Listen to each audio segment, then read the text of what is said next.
त्याच्या अनुषंगाने तयारी देखील मोठ्या प्रमाणात सुरू आहे आणि यावर्षी कधी नव्हे ते राज्याचे कृषी मंत्री धनंजय मुंडे हे देखील या व्यासपीठावरती हजेरी लावणार आहेत। त्यामुळं अनेक वर्षाच्या संघर्षानंतर एकत्रित येऊन दसरा मेळाव्याच्या व्यासपीठावरती मुंडे भाऊ पाहायला मिळणार आहेत। त्यामुळे देखील खूप मोठी उत्सुकता आहे हा दसरा मेळावा कसा होणार। माझ्यासोबत या ठिकाणी मुंडे समर्थक आहेत। आत्ताच त्यांनी पत्रकार परिषद देखील घेतली आणि दसरा मेळाव्याचं सगळं नियोजन सांगितलेलं आहे। मी त्यांना विचारणार आहे नेमका हा दसरा मेळावा कशा पद्धतीने असेल आणि कशी उत्सुकता लागली। प्रतिवर्षाप्रमाणे याही वर्षी या देशाच्या भारतीय जनता पार्टीच्या सचिव, बहुजनाच्या संघर्ष कन्या, आमच्या सर्वांच्या लोकनेत्या आदरणीय पंकजाताई साहेब यांच्या नेतृत्वाखाली भगवान भक्तिगड सावरगाव येथे हा दसरा मेळावा परंपरेप्रमाणे साजरा होत आलेला आहे। परंतु यावर्षी या दसरा मेळाव्याला राज्यातील शोषित, वंचित, दुर्लक्षित समाजातील जे भटकेमुक्त ओबीसी समाजाचे कार्यकर्ते आहेत, समाज बांधव आहेत, मोठ्या प्रमाणात या दसरा मेळाव्याला ते हजेरी लावणार आहेत आणि आदरणीय पंकजाताई साहेब यांचे मौल्यवान विचार ऐकून वर्षभर आम्हाला एक काम करण्यासाठी एक प्रेरणा मिळते। या पद्धतीनं आता नियोजन सुरू आहे।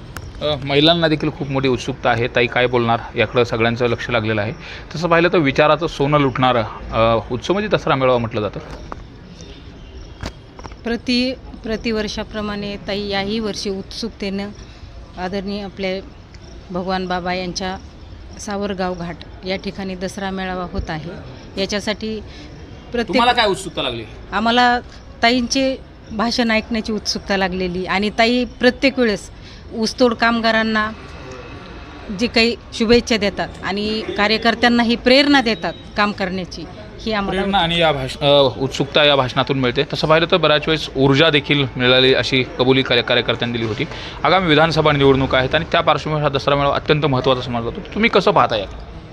खरं तर हा श्रद्धेचा आणि ऊर्जेचा एक निष्ठतेचं हे ठिकाण आहे। स्वकल्पनेतून निर्माण केलेले आदरणीय पंकजाताईंनी हे श्रद्धास्थान आहे सावरगाव घाट म्हणजे। आणि ज्यावेळेस विधानसभा किंवा कुठला निवडणूक हा या अनुषंगाने त्याकडे जास्तीत जास्त न पाहता हा फक्त श्रद्धेचा, ऊर्जेचा, त्या ठिकाणी सर्व जेवढे कार्यकर्ते आहेत किंवा जे मुंडे साहेबांवर पंकजाताईवर प्रेम करणारे कार्यकर्ते आहेत, मग कुठलंही जात धर्म न धरता 18 प्रगट जातीचे लोक त्या ठिकाणी सगळेजण एक येतात आणि या ठिकाणी एकीचं, एकनिष्ठतेचं आणि प्रामाणिकतेचं आम्ही तिथं दर्शन घडवणार आहे। ते कुठलंही राजकारण हा भाग नंतरचा आहे, पण त्या ठिकाणी आज पंकजाताई आम्हाला जे ऊर्जा स्त्रोत प्रत्येकाला निर्माण करतात त्या माध्यमातून प्रत्येकाची ऊर्जा त्या ठिकाणी जागृत होऊन कदाचित आम्हाला विधानसभेला ती ऊर्जा, ते विचार अगदी चांगल्या पद्धतीने कामाला येतील हा आमचा अनुभव किंवा ती अपेक्षा आहे। नेमकं नियोजन कसं असेल, रूपरेषा त्या दिवसाची कशी असणार आहे, किती लोक येतील आणि त्याची व्यवस्था कशी केली गेली? भगवान भक्तिगडावर 2 ते 2.5 लाखाच्या दरम्यान लोक येणार आहेत। महाराष्ट्राच्या आणि हिंदुस्थानच्या कानाकोपऱ्यामधून भाविक भक्त भगवान बाबांचे आशीर्वाद घेण्यासाठी, दर्शन घेण्यासाठी आणि पंकजाताईचे विचार ऐकण्यासाठी येत आहेत। खऱ्या अर्थाने गेल्या 1 महिन्यापासून भगवान बाबाच्या सावरगाव घाट येथे बाबांच्या मूर्तीचं सुशोभीकरण आहे, मंदिर ध्यानधारणा मंदिराचं सुशोभीकरण आहे, परिसरातली स्वच्छता असेल, पार्किंगचं ठिकाण परिसर स्वच्छता असेल, असं विविध प्रकारचे कामं गेल्या 2 महिन्यापासून चालू आहेत। आणि गेल्या वर्षीपेक्षाही भव्य आणि दिव्य यावेळेस दसरा मेळावा संपन्न होणार आहे। आणि पंकजाताईचे विचार, लोकनेते गोपीनाथरावजी मुंडे साहेबांचे विचार आणि संत भगवान बाबांनी दिलेली शिकवण या भावी पिढीकडे खऱ्या अर्थाने म्हणजे प्रज्वलित करण्यासाठी किंवा हे विचार ज्वलंत करण्यासाठी पंकजाताई मार्गदर्शन करतात। आणि बहुजन समाजाचे लोक तिथे येतात, ऊसतोडी कामगारापासून तर कारखानदारापर्यंत आणि शिपायापासून तर IPS IAS अधिकाऱ्यापर्यंत तिथे दसरा मेळाव्याला मनोभावे स्वयंस्फूर्तीने भाविक भक्त त्या इन्व्हॉल्व होत असतात त्या कार्यक्रमामध्ये। तर उत्सुकता आहे, प्रचंड उत्सुकता आहे। आणि पंकजाताईचे विचार ऐकल्याच्या नंतर कार्यकर्त्याला एक वर्षभर ऊर्जा भेटते त्याच्यामधून। मात्र यावर्षी जर आपण पाहिलं तर वेगळेपणे स्वतः धनंजय मुंडे यांनी देखील ट्विट करून सांगितलं की मी या दसरा मेळाव्याला मी सुद्धा येतोय, तुम्ही सुद्धा या, असं आव्हान देखील त्यांनी केलं। प्रथमच मुंडे बहीण भाऊ दसरा मेळाव्याच्या व्यासपीठावरती एकत्रित येत आहेत आणि तेही सावरगाव या ठिकाणी। हा वेगळा विषय असेल आणि हा एक तुम्हाला सुद्धा उत्सुकता असेल, नेमकं कशा पद्धतीने असेल?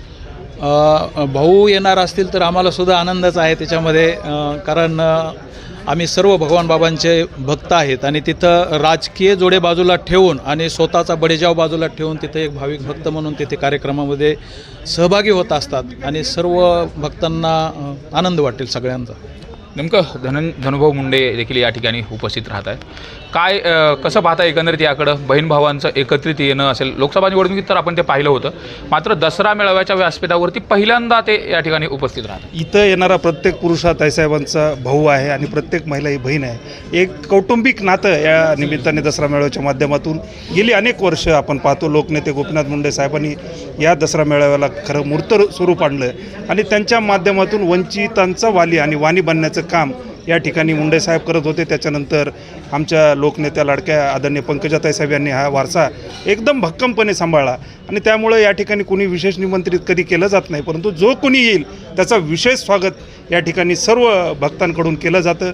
मुंडे साहेबांची प्रेरणा, उत्साह, ऊर्जा हीच पंकजाताईंच्या माध्यमातून या ठिकाणी बघायला मिळते आणि आपण गेली अनेक वर्ष या ठिकाणून एक संकल्प होतो, मग स्त्री भ्रूण हत्येसारखा संकल्प त्या ठिकाणी केला गेला, व्यसनमुक्तीचा संकल्प केला गेला. त्यामुळे आजची जी अस्थिरता आहे सामाजिक आणि राजकीय, याला स्थैर्य मिळेल का अशा पद्धतीचा संकल्प या ठिकाणी निश्चित या माध्यमातून आम्हाला बघायला मिळेल अशी अपेक्षा आहे. तसं पाहिलं तर भगवान बाबांचा विचार हा समाजासाठी अत्यंत मौलिक होता आणि महत्त्वाचा होता. त्या विचाराचा सोनं लुटला जाईल निश्चित, कारण समाज म्हणजे काही कुठली एक जात नाही.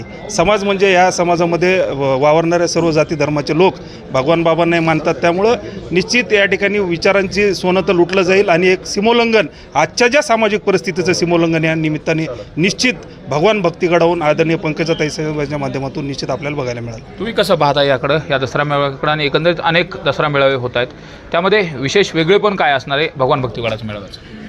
सालाबादप्रमाणे याही वर्षी भगवान भक्तीगडावर दसरा मेळावा संपन्न होत आहे. दसरा मेळाव्याला येणारा संपूर्ण हा समाज एक भक्तिभावाने येतो आणि कुठल्याही जातीपंथाचा तिथं त्या ठिकाणी विषय येत नाही. या माध्यमातून निश्चित एक चांगला विचार समाजाला देण्याचं काम त्या ठिकाणी होतं. आपण पाहिलं असेल की भगवान बाबांनी पाण्यावर बसून त्या ठिकाणी ज्ञानेश्वरी वाचली आणि ज्ञानेश्वरी म्हणजे संपूर्ण हिंदू समाजाचं दैवत असल्यासारखं आहे. त्यामुळं सर्व समाज त्या ठिकाणी येतो आणि या दसऱ्याच्या माध्यमातून एक विचार त्या ठिकाणी घेऊन जातो. त्यामुळे हा दसरा मेळावा निश्चित सर्वजण त्या ठिकाणी उपस्थित राहतील. कशी तयारी करताय, काय आता उत्सुकता आहे? आता अवघे 2 दिवस उरलेले आहेत आणि नेमकं त्या अनुषंगाने तुमच्या सगळ्यांची लगबग कशी सुरू आहे? गेली 20-22 वर्षापासून मुंडे साहेब असल्या त्यांच्याबरोबर मी नारायणगड, भगवानगड या ठिकाणी दोन्ही गडाचा मी भक्त आहे आणि या ठिकाणी उद्याच्या मेळाव्यासाठी देखील मी पंकजाताईचे विचार ऐकण्यासाठी मी त्या ठिकाणी जाणार आहे.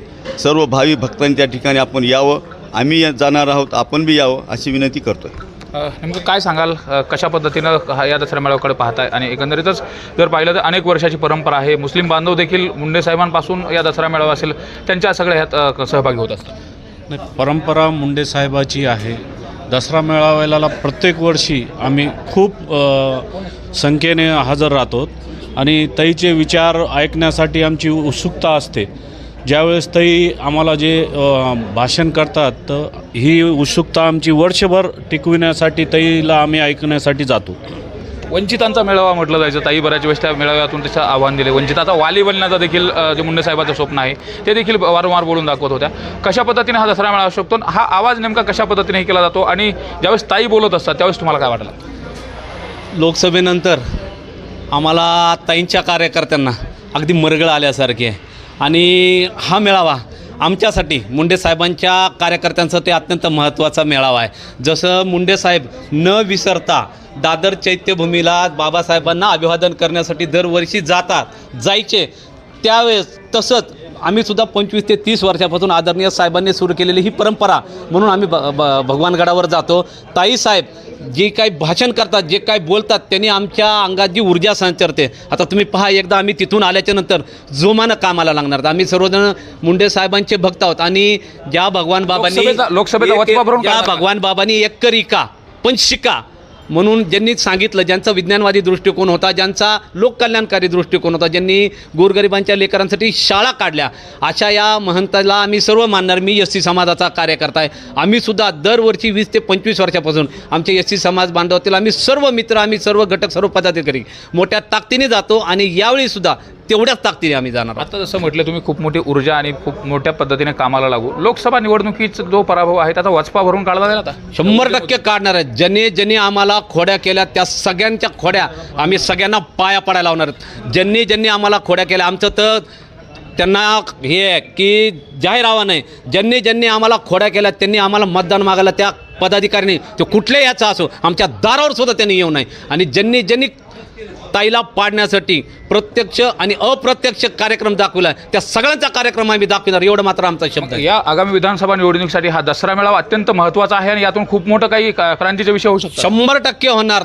100% होणार. ताईसाहेब तर आमच्या पराभव विसरून गेल्या. ताईसाहेब मुंडे साहेबांची लेख आहे. लोककल्याणकारी वारसा आणि ताईसाहेब मनात काय ठेवत नाहीत. त्यांच्या आम्हाला सूचना आहेत की बाबा जे झालं ते झालं. पक्ष आहे, पक्षाचं कार्य मोठ्या ताकदीने करा. पण मी कार्यकर्ता मुंडे साहेबाचा म्हणून आम्ही काय हा पराभव विसरणार नाही. ज्यांनी आम्हाला त्रास दिला आहे त्यांच्या व्याजासकट लोक काम करत नाहीत, लोक आमचं ऐकत नाहीत. हा त्यांचा डायलॉग यावेळेस आम्ही विधानसभेत व्याजानिशी परत करणार आहेत. कसं पाहताय नेमकं मुस्लिम बांधव कसे सहभागी होणार आहेत? ज्या पद्धतीने छत्रपती शिवाजी महाराजांनी 18 पगड जाती धर्मांना बरोबर घेऊन स्वराज्याची स्थापना केली, तो खरा विचार गोपीनाथ मुंडे साहेबांनी या राज्यामध्ये राबवला.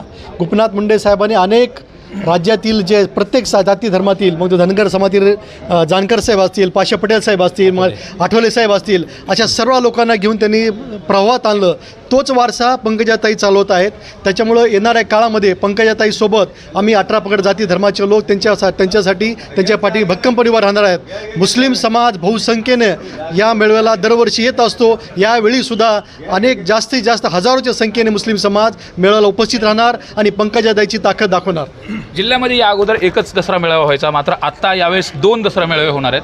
काय नेमकं लोकांवरती काय वेगळं हे होईल का आणि येण्याचं जे प्रमाण आहे त्या संदर्भात कशा पद्धतीने होऊ शकतं?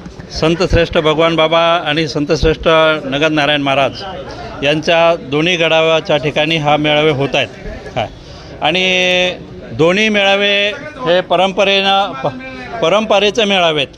त्याच्यामुळं कुठल्या मेळाव्याचं कुठल्या ह्याच्यावर काही परिणाम होण्याचं काही कारण नाही. संतश्रेष्ठ भगवान बाबांच्या जन्मगावी भगवान भक्तीगडावर जो मेळावा होतो हा मेळावा शक्ती आणि भक्तीचा मेळावा आहे. शेकडो वर्षाची परंपरा, लोक एकत्रित येतात आणि विचार घेऊन पुढे जातात. लोकनेते मुंडे असताना मुंडे साहेबांचा विचार घेऊन पुढे जायचं आहे. आज तोच वारसा आमच्या नेत्या पंकजाताई मुंडे या अत्यंत समर्थपणे चालवत आहेत. भक्तीचाही वारसा आणि शक्तीचाही वारसा अत्यंत सक्षमपणे चालवतात. आणि म्हणून या महाराष्ट्रातला हजारो तळागाळातला माणूस तिथं येतो आणि या ठिकाणी आपली वर्षभराची ऊर्जा त्या मेळाव्यातून घेऊन जातो. त्यामुळे मला नाही वाटत की कुठल्या मेळाव्याचा कुठल्या मेळाव्यावर काही परिणाम. मात्र आपण जर पाहिलं तर या अगोदर देखील या दसरा मेळाव्याच्या माध्यमातून शक्ती प्रदर्शन करणं असेल. स्वतः लोकनेते गोपीनाथ मुंडे म्हणाले की मला भगवानगडावरून दिल्ली दिसते. तर नेमकं या मेळाव्याच्या माध्यमातून आता आगामी विधानसभाच्या निवडणुकीच्या पार्श्वभूमीवरती हे शक्ती प्रदर्शन असणार आहे का आणि ते कशा पद्धतीने असू शकतं? खरं म्हणजे हा मेळावा एक प्रकारे शक्ती प्रदर्शन असतोच. आणि या ठिकाणी लोकनेत्या पंकजाताई मुंडे यांची शक्ती या मेळाव्यातून दिसत असते. तुम्ही आपला जो प्रश्न आहे की आगामी विधानसभेच्या दृष्टिकोनातून आपल्याला काय दिसेल, खरं म्हणजे हे आदरणीय पंकजाताई साहेबांच्या मुखातून येणारं आकर्षण आहे. त्याच्यामुळे त्याच्याविषयी मी भाष्य करणं उचित ठरणार नाही. परंतु मला असं वाटतं की नक्कीच महाराष्ट्राच्या राजकारणामध्ये आणि समाजकारणामध्ये पंकजाताईची शक्ती या ठिकाणी आगामी काळात दिसेल. हा मात्र आपल्याला नक्की याकडे दिसतं. या दसरा मेळाव्याच्या माध्यमातून ही जी शक्ती आहे ती दिसेल अशा पद्धतीत देखील बोललं गेलं. तुम्हाला काय उत्सुकता लागली? मेरे को इतना लगता है कि जो तई ने जो हिंदी में बोलता मैं जो दशहरा मेळावा है वो दशहरा मेळावा एक ताकत है बताने की. और वो ताकत विरोध जिन्हें तई का विरोध करे आला है हम उसको धूल चटा के रहेंगे. और जिसने भी विरोध करा उसका विरोध करके उसको गिराएंगे हम. आपण बघतोय आणखी ही लोकसभा निवडणुकीतला जो पराभव आहे तो आणखीही मुंडे समर्थक जे आहेत ते विसरलेले नाहीत आणि त्या पद्धतीच्या भावना आहेत त्या देखील व्यक्त केल्या जातात. आणि आगामी विधानसभा निवडणुकीच्या पार्श्वभूमीवरती या दसरा मेळाव्याच्या माध्यमातून जी विधानसभा निवडणूक येणार त्याच्यामधून तो वचपा काढलेला असेल की सांगितलं जात आहे. तुम्ही कसं पाहता याकडं? धनगर बांधव असेल कसे सहभागी होणार त्यामध्ये? का तर माधव हे समीकरण मुंडे साहेबांनी जोडलेलं होतं. सर्वप्रथम राष्ट्रसंत भगवान बाबा आणि या महाराष्ट्राचे लोकनेते स्वर्गीय मुंडे साहेब यांच्या विचारांना अभिवादन करतो. निश्चित या महाराष्ट्राच्या लोकनेते आदरणीय पंकजाताई मुंडे या जिल्ह्याला आणि या महाराष्ट्राला या गडावरून मार्गदर्शन करणार आहेत. जे महाराष्ट्राची आजची आपण परिस्थिती पाहतो ते जातीपातीचं वातावरण या महाराष्ट्रामध्ये निर्माण झालेलं आहे. ते जातीपातीचं वातावरण निश्चित कमी करण्याचा संदेश या ठिकाणी आदरणीय पंकजाताई गडावरून देतील आणि निश्चित सर्वांना सोबत घेऊन राजकीय पेरणी असेल याच्यामधून बऱ्याच जणांच्या संदर्भामध्ये आता विधानसभा निवडणूक अवघ्या काही दिवसावरती ठेपली. राजकीय पेरणी यातून चांगल्या पद्धतीने होऊ शकते. मला नाही वाटत राजकीय पेरणीसाठी हा मेळावा आहे.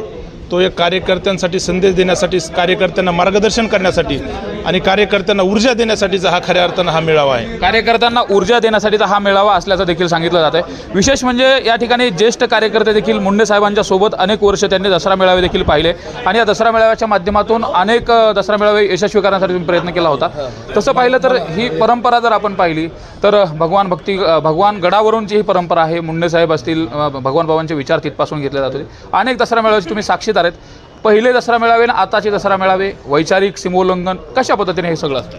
आता पूर्वी मुंडे साहेबाच्या कारकिर्दीमध्ये मुंडे साहेब सक्रिय होण्यापूर्वी, विरोधी पक्ष नेत्या होण्यापूर्वी हा दसरा मेळावा भगवान गडावर सुरू झाला.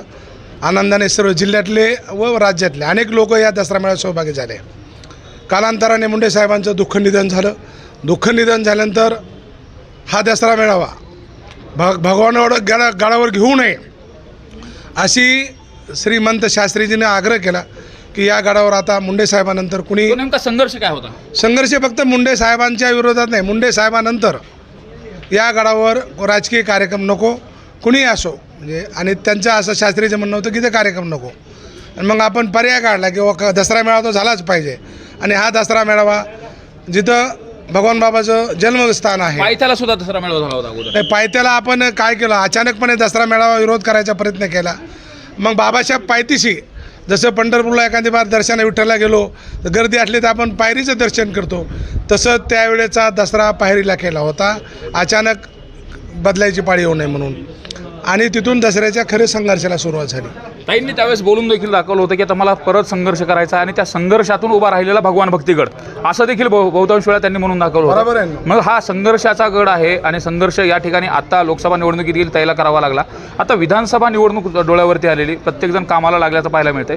या दसरा मेळाव्याच्या माध्यमातून विधानसभा निवडणुकीच्या अनुषंगाने शक्ती प्रदर्शन असेल का आणि पेरणी केल्यानंतर याचं जे काही फळ आहे ते मिळू शकतंय का? आता हा दसरा मेळावा प्रतिवर्षीप्रमाणे जरी असला तरी वेगळं आहे की विधानसभेच्या निवडणूक डोळ्यासमोर मराठवाड्यातले बरेच उमेदवार आपापल्या मतदारसंघातले मतदाराला घेऊन तिथे येणार आहेत. त्यामुळं भरपूर गर्दी होणार आहे. हा मेळावा जसा राजकीय नसला तरी याला राजकीय स्वरूप येण्याची शक्यता आहे. आणि ओबीसी समाज सर्व माळी, धनगर, लमाणी जे माधव हे समीकरण होतं मुंडे साहेबाचं. माधव हे समीकरणापेक्षा पुढचं समीकरण झालेलं आहे. माधव फक्त माळी, धनगर, वंजारी आणि लमाणी, त्यापेक्षा पुढं आता नावी समाज असेल, इतर 12 बलुतेदार यामध्ये ॲडमिट होऊन हा नवीन संघर्ष लोकसभेला सुरुवात झाली. तुम्ही कशी तयारी करताय? किती लोक येतील आणि कशा पद्धतीने गाड्यांची वगैरे व्यवस्था केली जाते? एकंदरीत नियोजन कसं असणार? आता आपापल्या म्हणजे प्रत्येक जिल्ह्यामध्ये वेगळ्या मतदारसंघातून, वेगळ्या तालुक्यातून, माजलगाव मतदारसंघात 3 तालुके आहेत, तिथून अंदाज 1000 ते 1200 गाड्या, 1000-1200 गाड्या ते 1500 गाड्या येतील. अशा वेगळ्या जिल्ह्यातून वेगवेगळे प्रत्येक ठिकाणी आपापले माणसं कामाला लागले आहेत. गेवराईमध्ये चव्हाण साहेब स्वतंत्र कामाला लागलेत, निर्मळ लागलेत, राजेभाऊ दोंडे साहेब कामाला लागलेत. हा ऐतिहासिक दसरा मेळावा असेल. हा ऐतिहासिक दसरा मेळावा होणार आहे. कारण या दसरा मेळाव्यासोबत इतर दुसरा मेळावा व्हायला आहे. त्यांनी राजकीय स्वरूप देऊन निवडणुका डोळ्यासमोरून कधी नव्हतं, तो पहिला स्वरूप त्यांचा होता असल्यामुळं त्यांचा साहजिक मोठा होईल. पण त्यांचा राजकीय, आमचा राजकीय नाही, आमचा प्रतिवर्षीप्रमाणे चालणार दसरा आहे. मात्र लोकसभा निवडणुकीत पराभव झाला होता, त्या पराभवाची वचपा काढण्याचा आता देखील बऱ्याच कार्यकर्त्यांनी बोलून दाखवलं आणि पंकजाताईचा पराभव झाल्यानंतर हा दसरा मेळावा होतोय. विधानसभा निवडणुका डोळ्यासमोर आहेत. नेमका तो वचपा काढला जाईल? लोकसभेत ज्या धर्तीवर निवडणूक झाली त्याच धर्तीवर विधानसभेच्या निवडणूक होणार आहेत. यावेळेस चीटचं पट होईल, पच्चं चीट होईल. ज्यांनी वरी फेकलं ते खाली कामाला लागले. तुम्ही सगळे कार्यकर्ते आपापल्यापर्यंत कामाला, लोकच ऐकत ना खाली. ओबीसीचे लोक खाली ऐकत नाहीत, जसे त्यांचे ऐकत नव्हते आता आमचे ऐकत. धनुभाऊ देखील या मेळाव्याला येत आहे तिथं. आता धनुभाऊ अगोदर तुम्ही मुंडे साहेबांच्या सोबतच त्यांना व्यासपीठावर पाहिलं होतं, मात्र मुंडे साहेब गेल्यानंतर त्यानंतरच्या कुठल्याही दसरा मेळाव्यात धनुभाऊ आणि मुंडे साहेब जिवंत असताना धनुभाऊचं मुंडे साहेबांचे राजकीय मतभेद झाले. राज्यात जसे पवार साहेब झाले, इकडे पंडित साहेब झाले, अनेक घरात चुलत्या पुतण्यात येत, तसे त्यांचे मतभेद झाले. त्यांना ताई नको होती त्यावेळेस एकत्रित आलेलं आहे. आता काय झालेलं आहे, कालांतराने दिवस बदलले, पुन्हा एकत्रित आलेले आहेत. धनुभाऊ ची ही पण लोकसभा हे अनेक वर्षापासून तुम्हाला पाहायचं होतं त्यांना एका व्यासपीठावरती. नाही, आम्हाला पाहायचा आमचा उद्देश होता. आम्ही ताईसोबतच आहोत. आम्ही एकात आज राहतील, उद्या बी राहणार नाहीत, कारण ते वेगळ्या पक्षात आहेत. धनुभाऊचा पक्ष वेगळा आहे, आमचा पक्ष वेगळा. आम्ही ताई भाजपमध्ये आहेत, धनुभाऊ राष्ट्रवादीमध्ये आहेत. ते क्षणिक एकते घरात एखाद्या लग्नाला एखादा माणूस येतो आणि बाहेर गेल्यास आपापल्या पक्षाच्या गाड्यात जातो, तशी शक्यता आहे. धनुभाऊ वैचारिक मतभेद असावेत पण मनभेद एकत्रित व्हावे ही तर त्यांचे कौटुंबिक मतभेद मिटलेले तर राजकीय नाही. मला शेवटचा प्रश्न विचारायचा आहे, काय आवाहन असेल आणि त्या दिवसाचा नेमका प्रोग्राम जो आहे तो प्रोग्राम कसा आहे आणि एकंदरीत त्या दिवशी किती वाजता ताई गडावरती पोहोचतील, भाषणाला कधी सुरुवात होईल, रॅलीचं काय आहे हे थोडक्यात.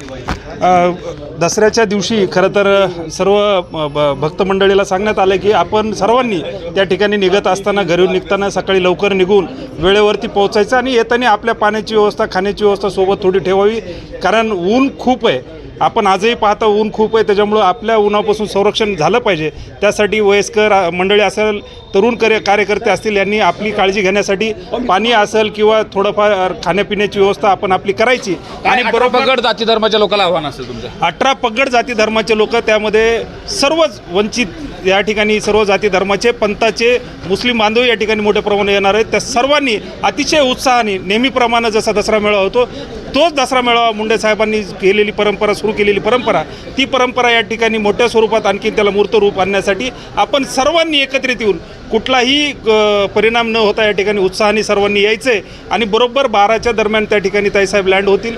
त्यावर सालाबादाप्रमाणे जसा आपला दसरा मेळावा होतो आणि त्याचं एक शेड्यूल ठरलेलं आहे, त्यानुसार त्या ठिकाणी 12च्या दरम्यान ते येतील. आल्यानंतर दर्शन घेतील बाबांचं, त्यानंतर आरती संपन्न होईल आणि आरतीच्या नंतर मंचावरती येऊन प्रमुख पाहुण्यांचे सत्कार स्वागत होऊन त्या ठिकाणी सर्व भक्तांना या ठिकाणी भगवान भक्तिगडावरती त्या ठिकाणी ताईसाहेबांचं एक सांकल्पिक भाषण त्या ठिकाणी होईल आणि त्याच्यामधून एक संकल्प केला जाईल आणि तो संकल्प निश्चित या ठिकाणी वर्षभरासाठी कार्यकर्त्यांना समाज मनातील जे भावना आहेत त्या माध्यमातून संकल्प केला जाणार आहे. तसं पाहिलं तर पंकजाताई यांचे अनेक भाषणं या ठिकाणी ऐकले. वंचितता वाली होण्याच्या अनुषंगानेची भाषणं असतील, त्याचबरोबर 18 पगड जाती धर्म, त्यामध्ये ऊसतोड मजुरांचे देखील प्रश्न, असे एकंदरीत सगळ्याच बाजूच्या अंगानं जर पंकजाताईचं भाषण बघितलं तर अत्यंत महत्त्वाचं असतं. त्या भाषणामधून ऊर्जा मिळेल असं देखील कार्यकर्त्यांनी सांगितलं. मात्र पंकजाताई या दसरा मेळाव्याच्या माध्यमातून संकल्प कुठला करणार हे देखील या ठिकाणी आपल्याला सांगावं लागणार आहे. का तर आगामी विधानसभा निवडणूक आहे, लोकसभेमधला पराभव आहे आणि त्यानंतर कुठला संकल्प करून विधानसभा निवडणुकीला आगामी विधानसभा निवडणुकीच्या अनुषंगाने या दसरा मेळाव्याच्या माध्यमातून काय बोललं जाणार हे देखील पाहणं महत्त्वाचं ठरणार आहे. मात्र एकंदरीतच या दसरा मेळाव्याच्या अनुषंगाने प्रत्येक मुंडे समर्थकामध्ये आणि त्याचबरोबर 18 पगड जाती धर्माचे जे काही लोक आहेत त्यांच्यामध्ये मोठी उत्सुकता आहे. भगवान भक्तिबळाच्या माध्यमातून पंकजाताई काय बोलणार आणि विचाराचं सोनं कशा पद्धतीनं देणार आणि त्या विचाराच्या माध्यमातून कुठली ऊर्जा मिळणार हे देखील पाहणं महत्त्वाचं ठरणार आहे. मात्र त्यासाठी 12 तारखेची वाट पाहावी लागणार आहे. कॅमेरा प्रकाश जाधव सोबत सुरेश जाधव, न्यूज 18 लोकमत, बीड. आपला दसरा आपली परंपरा असं आवाहन करत भाजप नेत्या पंकजा मुंडे बीड जिल्ह्यातील भगवान भक्तिगडावर संत भगवान बाबा यांच्या जन्मभूमीवरती दसरा मेळावा घेत आहेत आणि ही त्यांची अनेक वर्षाची परंपरा आहे. या दसरा मेळाव्याच्या अनुषंगाने तयारी देखील मोठ्या प्रमाणात सुरू आहे आणि यावर्षी कधी नव्हे ते राज्याचे कृषी मंत्री धनंजय मुंडे हे देखील या व्यासपीठावरती हजेरी लावणार आहेत. त्यामुळं अनेक वर्षाच्या संघर्षानंतर एकत्रित येऊन दसरा मेळाव्याच्या व्यासपीठावरती मुंडे भाऊ पाहायला मिळणार आहेत. त्यामुळं देखील खूप मोठी उत्सुकता आहे. हा दसरा मेळावा कसा होणार, माझ्यासोबत या ठिकाणी मुंडे समर्थक आहेत. आत्ताच त्यांनी पत्रकार परिषद देखील घेतली आणि दसरा मेळाव्याचं सगळं नियोजन सांगितलेलं आहे. मी त्यांना विचारणार आहे नेमका हा दसरा मेळावा कशा पद्धतीने असेल आणि कशी उत्सुकता लागली. प्रतिवर्षाप्रमाणे याही वर्षी या देशाच्या भारतीय जनता पार्टीच्या सचिव, बहुजनाच्या संघर्ष कन्या, आमच्या सर्वांच्या लोकनेत्या आदरणीय पंकजा ताईसाहेब यांच्या नेतृत्वाखाली भगवान भक्तिगड